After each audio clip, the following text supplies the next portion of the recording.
दोस्तों, मेरा नाम प्रिया है। मैं 24 साल की हूँ, थोड़ी सी गोरी चिट्टी, लंबे बाल और आंखों में वो चमक जो लोग कहते हैं कि देखकर दिल थोड़ा सा धड़क जाता है। शादी को अभी सिर्फ 8 महीने हुए हैं। मेरे पति राजेश शहर में नौकरी करते हैं, इसलिए हफ्ते में 3-4 दिन बाहर रहते हैं। मैं उनके गाँव के घर में उनके माँ बाप के साथ रहती हूँ। ससुर जी का नाम रघुवीर सिंह है, उम्र लगभग 58 साल, लेकिन उनकी ताकत और आवाज अभी भी इतनी मजबूत है कि कभी कभी सुनकर ही बदन में कुछ हरकत सी हो जाती है। पहले दिन जब मैं यहाँ आई थी, ससुर जी ने खुद मेरे सिर पर हाथ रखकर आशीर्वाद दिया था। उनके हाथ इतने गर्म थे कि मुझे लगा जैसे कोई करंट दौड़ गया हो। तब से ही कभी कभी उनकी नजर मुझ पर थोड़ी देर तक रुक जाती है। मैं जानती हूँ ये सब सोचना गलत है, लेकिन जब घर में सिर्फ हम दोनों ही होते हैं तो वक्त थोड़ा सा अलग फील होता है। आज सुबह की बात है, ससुर जी बाहर के आंगन में पुराने घाट पर बैठकर चाय पी रहे थे। मैं उनके लिए नाश्ता बना रही थी। आज उनकी पसंदीदा डिश गेहूं के आटे की गरम मिस्सी रोटी और सरसों का साग। जब मैं रोटियां सेक रही थी, थोड़ा सा पसीना मेरे गले से नीचे की तरफ बह रहा था। ससुर जी अंदर आए और बोले, प्रिया बेटा, इतनी गर्मी में इतना काम मत कर, बदन जल जाएगा। उनकी आवाज में वो गहराई थी जो सीधे दिल तक उतर जाती है। मैं मुस्कुराते हुए बोली, ससुर जी, आपके लिए तो मैं कुछ भी कर सकती हूँ। ये बोलते ही मुझे अपने शब्दों का डबल मतलब समझ आया, लेकिन मैं चुप रही। उन्होंने मेरी तरफ देखा, आंखों में कुछ अलग सी चमक थी। फिर उन्होंने कहा, अच्छा, तो आज शाम को मेरे साथ पुराने कमरे में बैठना। कुछ पुरानी बातें बताऊंगा जो राजेश को भी नहीं पता। शाम हुई। राजेश जी आज भी शहर गए हुए थे। माँ जी मंदिर गई हुई थी। घर में सिर्फ हम दोनों। ससुर जी ने मुझे पुरानी गोदाम जैसा कमरा दिखाया जहाँ पुराने सामान रखे थे। वहाँ एक पुरानी चारपाई भी थी। हम दोनों वहाँ बैठ गए। उन्होंने अपनी पुरानी कहानियाँ शुरू की।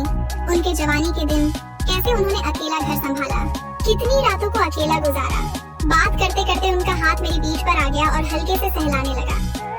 बेटा, औरत को समझना बहुत मुश्किल होता है, लेकिन जब सही औरत मिल जाए तो सब कुछ ठीक हो जाता है। मेरा दिल जोर जोर से धड़क रहा था। उनकी उंगलियां मेरी कमर के पास थोड़ी देर रुक गईं। मैं कुछ नहीं बोली, सिर्फ सांस तेज हो गई थी। उन्होंने धीरे से कहा, प्रिया, तू बहुत प्यारी है। राजेश बहुत खुशनसीब है। उस रात मैं कमरे में आकर सोचती रही, ये क्या हो रहा है? क्या ससुर जी सच में कुछ चाहते हैं, या ये सिर्फ मेरा मन ही ऐसा सोच रहा है? दिल में डर भी था और एक अजीब सी बेचैनी भी। अगले दिन दोपहर को घर में माँ जी सो रही थी। ससुर जी ने मुझे बुलाया और बोला, प्रिया बेटा, पुराने कमरे में कुछ सामान ठीक करना है, मदद कर दो। मैं उनके पीछे पीछे गई। कमरा थोड़ा संकरा था। पुरानी अलमारी खोलते समय उनका शरीर मुझसे हल्का सा टकराया। मुझे लगा जैसे बिजली सी दौड़ गई। वे बोले, तुम्हारा बदन बहुत नाजुक है बेटा, इतना काम मत करो। उनकी नजर मेरी कमर पर घूम गई। मैंने झुककर सामान उठाया तो उन्होंने पीछे से कहा, सावधानी से, कहीं कमर न टूट जाए। उनकी आवाज में वो मिठास थी जो थरकी लोगों को लगे कि अब कुछ होने वाला है। सामान ठीक करते करते उन्होंने मेरी पीठ पर हाथ रख दिया और धीरे से बोले, प्रिया, राजेश तो शहर में रहता है, तुम अकेली रहती हो, अगर कोई तकलीफ हो तो मुझे बता देना, मैं सब संभाल लूंगा। उनका हाथ धीरे धीरे मेरी कमर की तरफ सरक रहा था। मेरा सांस तेज हो गया। मैं कुछ नहीं बोली, बस चुपचाप खड़ी रही। फिर उन्होंने एक पुरानी तस्वीर निकाली जिसमें वे जवान थे और बोले, देखो, इस उम्र में मैं कितना तगड़ा था, अभी भी हूँ, बस दिखता नहीं। उनकी आंखें मेरे चेहरे से नीचे की तरफ जाती रही। मैं शर्मा गई और बोली, ससुर जी, आप अभी भी बहुत मजबूत दिखते हैं। ये सुनकर उनकी आंखों में चमक आ गई। शाम ढलते ही उन्होंने मुझे चाय बनाने को कहा। जब मैं चाय बना रही थी तो वे किचन के दरवाजे पर खड़े होकर मुझे देख रहे थे। प्रिया, तुम्हारी चाल में कुछ जादू सा है, देखते ही मन शांत हो जाता है। उनकी बातों में डबल मतलब साफ झलक रहा था। मैंने चाय देते समय उनका हाथ छुआ तो एक झंझनाहट सी हुई। रात को फिर वही पुराना कमरा। इस बार वे मेरे पास ज्यादा करीब बैठे। बातें करते करते उन्होंने मेरे कंधे पर हाथ रखा और बोले, बेटा, औरत का साथ मिल जाए तो आदमी जवान हो जाता है। उनकी उंगलियां हल्के से मेरी गर्दन को छू रही थी। मेरा दिल जोरों से धड़क रहा था। लग रहा था जैसे अब कुछ फिजिकल होने वाला है, लेकिन उन्होंने सिर्फ इतना कहा, तुम मेरे लिए बहुत खास हो प्रिया। मैं सोच रही थी कि ये रिश्ता कहाँ जा रहा है। डर भी लग रहा था और एक अजीब सी उत्सुकता भी। ससुर जी की नजरें अब पहले से ज्यादा रुक रही थी। घर के अंदर का माहौल बदलता जा रहा था। अगले दिन दोपहर को घर में माँ जी सो रही थी। ससुर जी ने मुझे बुलाया और बोला, प्रिया बेटा, पुराने कमरे में कुछ सामान ठीक करना है, मदद कर दो। मैं उनके पीछे पीछे गई। कमरा थोड़ा संकरा था। पुरानी अलमारी खोलते समय उनका शरीर मुझसे हल्का सा टकराया। मुझे लगा जैसे बिजली सी दौड़ गई।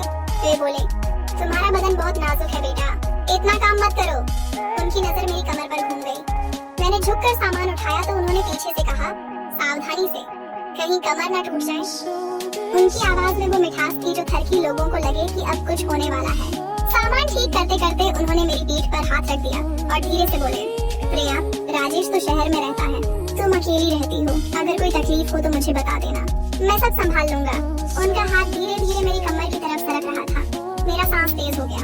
मैं कुछ नहीं बोली, बस चुपचाप खड़ी रही। फिर उन्होंने एक पुरानी तस्वीर निकाली जिसमें वे जवान थे और बोले, देखो इस उम्र में मैं कितना तगड़ा था, अभी भी हूँ, बस दिखता नहीं। उनकी आंखें मेरे चेहरे से नीचे की तरफ जाती रही। मैं शर्मा गई और बोली, ससुर जी, आप अभी भी बहुत मजबूत दिखते हैं। ये सुनकर उनकी आंखों में चमक आ गई। शाम ढलते ही उन्होंने मुझे चाय बनाने को कहा। जब मैं चाय बना रही थी तो वे किचन के दरवाजे पर खड़े होकर मुझे देख रहे थे। प्रिया, तुम्हारी चाल में कुछ जादू सा है, देखते ही मन शांत हो जाता है। उनकी बातों में डबल मतलब साफ झलक रहा था। मैंने चाय देते समय उनका हाथ छुआ तो एक झंझनाहट सी हुई। रात को फिर वही पुराना कमरा। इस बार वे मेरे पास ज्यादा करीब बैठे। बातें करते करते उन्होंने मेरे कंधे पर हाथ रखा और बोले, बेटा, औरत का साथ मिल जाए तो आदमी जवान हो जाता है। उनकी उंगलियां हल्के से मेरी गर्दन को छू रही थी। मेरा दिल जोरों से धड़क रहा था। लग रहा था जैसे अब कुछ फिजिकल होने वाला है, लेकिन उन्होंने सिर्फ इतना कहा, तुम मेरे लिए बहुत खास हो प्रिया। मैं सोच रही थी कि ये रिश्ता कहाँ जा रहा है। डर भी लग रहा था और एक अजीब सी उत्सुकता भी। ससुर जी की नजरें अब पहले से ज्यादा रुक रही थी। घर के अंदर का माहौल बदलता जा रहा था। अगली सुबह जब मैं उठी तो ससुर जी बाहर बैठकर अपने पुराने रेडियो पर गाना सुन रहे थे। उनकी आंखों में कल रात वाली बात का कुछ असर दिखाई दे रहा था। मैं उनके लिए दूध गर्म करने गई। जब मैं उनके पास गई तो उन्होंने धीरे से मेरा हाथ पकड़ लिया और बोला, प्रिया बेटा, रात भर सोई नहीं लगती, क्या बात है, कोई परेशानी तो नहीं? उनका हाथ मेरे हाथ में थोड़ा ज्यादा देर तक रहा।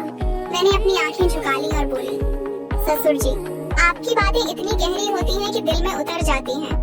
आप अकेले इतना सब संभालते रहे, मुझे बहुत अफसोस होता है।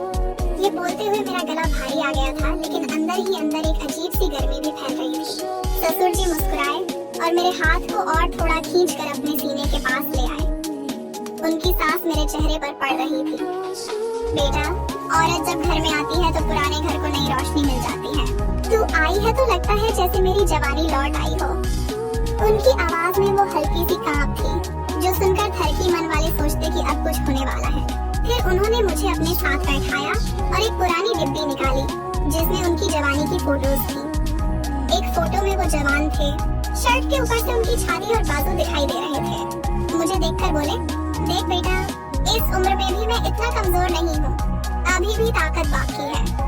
उनकी नजर मेरी गर्दन पर टिक गई, फिर धीरे से नीचे की तरफ सरक गई। मैं शर्मा गई और बोली, ससुर जी, आप अब भी बहुत ताकतवर लगते हैं। उस दिन पूरा दिन हम दोनों घर के काम करते रहे। जब मैं छत पर कपड़े सुखाने गई तो ससुर जी नीचे से देखते हुए बोले, प्रिया, ऊपर मत झुकना, कहीं गिर न जाएगी। उनकी बात में डबल मतलब साफ था। मैं नीचे आई तो उन्होंने मुझे पानी का गिलास दिया और खुद मेरा गला देखते हुए बोला, पसीना बहुत आ रहा है बेटा, बदन को थोड़ा आराम देना चाहिए। शाम को जब माँ जी मंदिर से लौट आई तो ससुर जी ने मुझे अकेला पकड़कर कहा, आज रात को मेरे कमरे में आना। एक पुरानी दाल का बर्तन है जो सिर्फ मैं और तू ही ठीक से संभाल सकते हैं, बहुत भारी है। उनकी आंखों में वो चमक थी जो लगता था जैसे अब सच में कुछ फिजिकल होने वाला है। रात को मैं डरते डरते उनके कमरे में गई। कमरा थोड़ा अंधेरा था। ससुर जी बिस्तर पर बैठे थे। उन्होंने मुझे पास बुलाया और बोला, बैठ बेटा यहाँ। जब मैं बैठी तो उनका हाथ मेरी पीठ पर फिर से आ गया। धीरे धीरे वो सहलाते हुए बोले, प्रिया, मेरी बहू है लेकिन दिल के अंदर कुछ और भी लगती है। मेरा दिल